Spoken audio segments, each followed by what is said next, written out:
The Taliban's takeover has prompted concerns about the welfare of Afghan women. Some women living in Kabul admit they're too scared to leave their homes. At the central Kabul market today, stores were open and people were back on the streets. Or at least some people.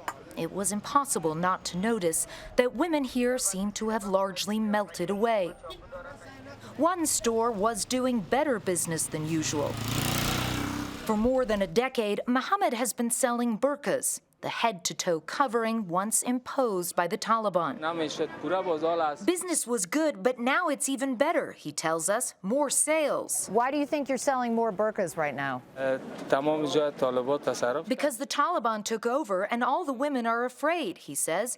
So that's why they're all coming in and buying burqas. Do you feel abandoned? Yeah, exactly. In an apartment downtown, we saw that fear firsthand. Until last week, Fazila was working for the UN. That's not her real name, and she asks we not show her face. She's petrified that the Taliban will link her to Western organizations and says she hasn't gone outside since they arrived in Kabul. You look very frightened. Exactly. Too much stress. It is not easy for a person to work a lot with international organization, having more than 10 years experience of working with international, and now no one of them helped me. Just sending emails to different organizations that I work with you, but now no response.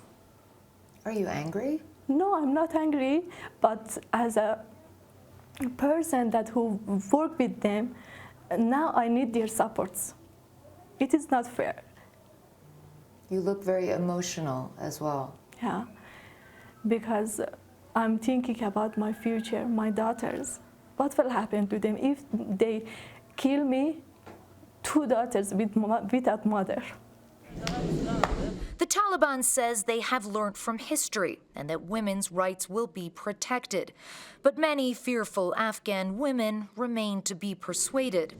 We're on our way now to the home of a prominent female Afghan politician. She's told me that there are Taliban fighters outside her front door, so she's asked that I go in alone. Fawzia Kufi was one of the Afghan government negotiators during peace talks with the Taliban and has dealt with the group a lot.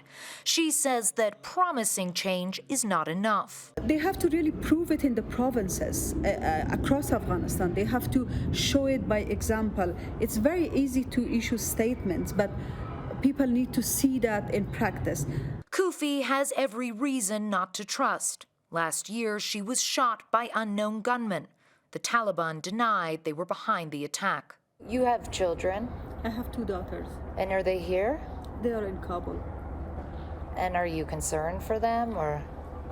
I'm concerned for my daughters and all the girls of Afghanistan. I don't want history to repeat itself on them very brutally.